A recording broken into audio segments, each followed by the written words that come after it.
ওর এত বিশাল আর শক্ত শরীরটার সামনে আমি যেন নিমেষেই বন্দি হয়ে গেলাম। ও আমার একপাশে হাত দিয়ে দেয়ালটা আটকে দিল, আর অন্য হাত দিয়ে আমার থুতনিটা চেপে ধরে মুখটা উপরে তুলল। আমি কিছু বুঝে ওঠার আগেই আরিয়ান এক ঝটকায় আমার উপর ঝুঁকে পড়ল। আমার দুই কবজি এক হাতে ধরে দেয়ালের সাথে শক্ত করে চেপে ধরল। ওর গভীর আর তীব্র সেই চুমুর উত্তাপে আমার সব প্রতিরোধ আস্তে আস্তে ছাই হয়ে গেল। নিজের অজান্তেই আমার চোখ দুটো বন্ধ হয়ে এলো। শক্ত হয়ে থাকা শরীরটা একসময় একদম শিথিল হয়ে মিশে গেল ওর বুকের সাথে।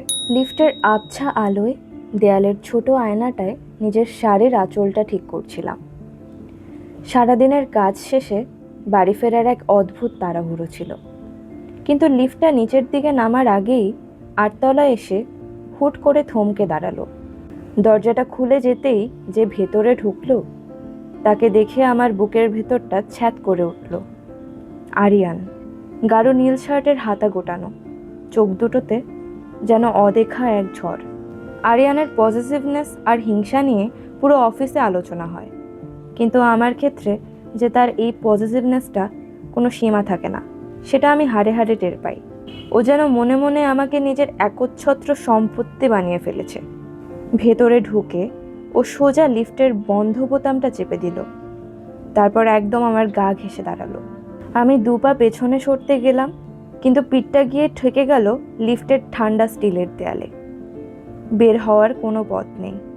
আরিয়ান বলল, আজকে লাঞ্চ টাইমে ক্যাফেটেরিয়ায় ওই নতুন প্রজেক্ট ম্যানেজারের সাথে অত কিসের হাসি ঠাট্টা হচ্ছিল। ওর গলার আওয়াজটা ভীষণ শান্ত, কিন্তু তার পেছনে লুকিয়েছিল এক প্রচণ্ড নিয়ন্ত্রণ প্রবণতা। আমি চোখ বড় বড় করে তাকালাম।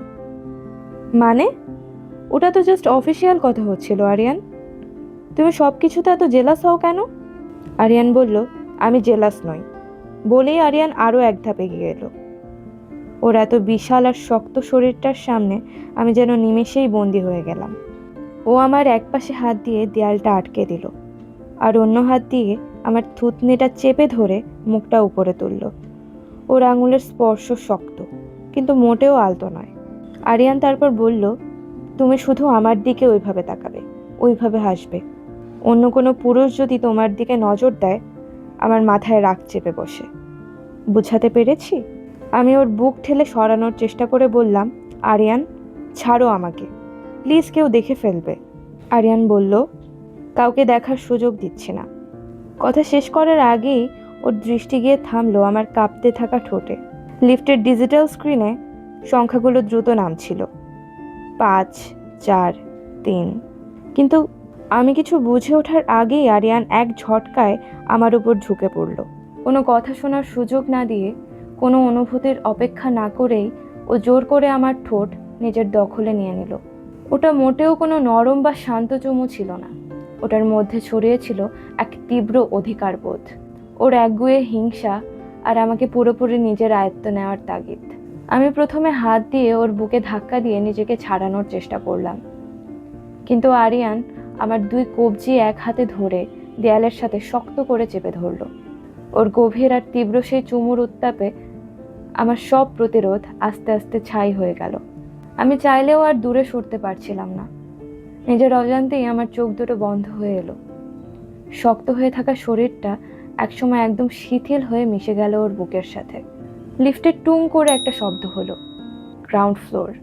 দরজাটা খোলার ঠিক আগ মুহূর্তে আরিয়ান আলতো করে আমার ঠোঁট থেকে সরে এলো।